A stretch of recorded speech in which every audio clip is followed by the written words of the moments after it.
આબુની વાત કરીશું। પ્રવાસીઓને સસ્તી સુવિધાઓ પૂરી પાડવા માટે 100 વર્ષ જૂનું અગ્રવાલ ભવન ધર્મશાળા નિર્માણના દૃષ્ટ વિચાર સામે અગ્રવાલ સમુદાય એક થયો। મુખ્યમંત્રીને આવેદનપત્ર સુપ્રત કરવામાં આવ્યું। સોશિયલ મીડિયા પર યુટ્યુબ ચેનલ દ્વારા ફેલાવવામાં આવેલા પ્રચાર સામે અગ્રવાલ પુરુષો અને મહિલાઓ સહિત 16 ગામો અને રાજપૂત સમુદાયોએ વિરોધ કર્યો। ગુજરાત અને અન્ય રાજ્યોમાંથી આવતા પ્રવાસીઓને સસ્તી સુવિધાઓ મળશે। આ સાથે જ ગુજરાત અને અન્ય રાજ્યોમાંથી માઉન્ટ આબુ આવતા પ્રવાસીઓને સસ્તી સુવિધાઓ પૂરી પાડવા માટે રાજસ્થાન સરકાર અને વહીવટી તંત્ર સતત પ્રયાસ કરી રહ્યું છે। આવી સ્થિતિમાં માઉન્ટ આબુ આવતા પ્રવાસીઓને સસ્તી સુવિધાઓ પૂરી પાડવા અને સમગ્ર સમાજને સારી સુવિધાઓ પૂરી પાડવા માટે વહીવટી તંત્ર માઉન્ટ આબુ સદર બજારમાં 100 વર્ષ જૂની જર્જરિત ઇમારતો તોડી પાડી છે। રાજસ્થાન મ્યુનિસિપલ કોર્પોરેશન એક્ટ અને સ્વશાસન વિભાગ દ્વારા જારી કરાયેલા માસ્ટર પ્લાન મુજબ રાજસ્થાન હાઈકોર્ટ અને સુપ્રીમ કોર્ટના નિર્દેશો અનુસાર માઉન્ટ આબુ અગ્રવાલ સમુદાય અને 16 ગામો રાજપૂત સમુદાયોએ માઉન્ટ આબુમાં બનાવવામાં આવી રહેલા અગ્રવાલ ભવનનો પ્રચાર સામે એક થઈને સબ ડિવિઝનલ ઓફિસરની ઓફિસની બહાર વિરોધ પ્રદર્શન કર્યું।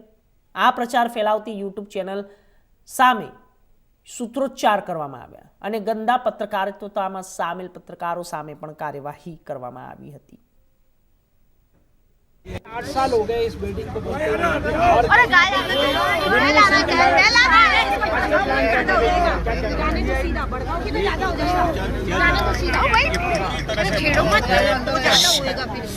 इस बिल्डिंग को 100 साल पहले बनाया गया था। ये पूर्णतः जर्जर अवस्था में थी। पिछले 6-7 सालों से इसका काम चल रहा है।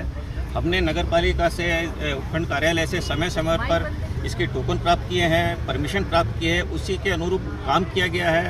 राजस्थान में जो हमारे मास्टर प्लान के हिसाब से बाजार के अंदर G+3 की परमिशन है। हमने पूरा कार्य नियमानुसार किया है। इसमें कहीं भी किसी भी प्रकार का अतिक्रमण नहीं है, बल्कि हमने हमारे जो 3-3 फुट के झरोखे थे साइड के, उनको भी हमने ख़त्म करके गली भी दोनों तरफ की हमने चौड़ी कर दी है। और ये सिर्फ अग्रवाल समाज के काम में आने वाली जगह नहीं है, यह सर्व समाज के काम में आने वाली जगह है।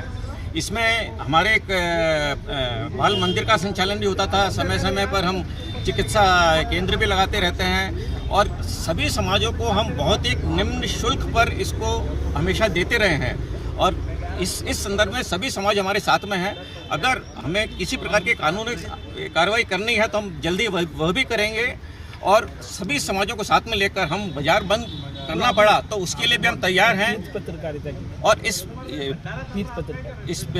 चीप पत्रकारिता के खिलाफ हम आंदोलन करेंगे। और जब तक इस पत्रकार को हटा नहीं दिया जाता, उसकी सदस्यता रद्द नहीं की जाती, तब तक हमारा आंदोलन जारी रहेगा।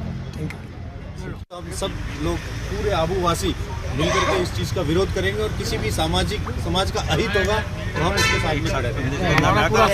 सभी समाजों के साथ में एक दूसरे के कंधे से कंधा मिलाकर उसका साथ किसी भी सामाजिक संस्था का किसी भी प्रकार का कोई नुकसान नहीं होगा। तो दहेज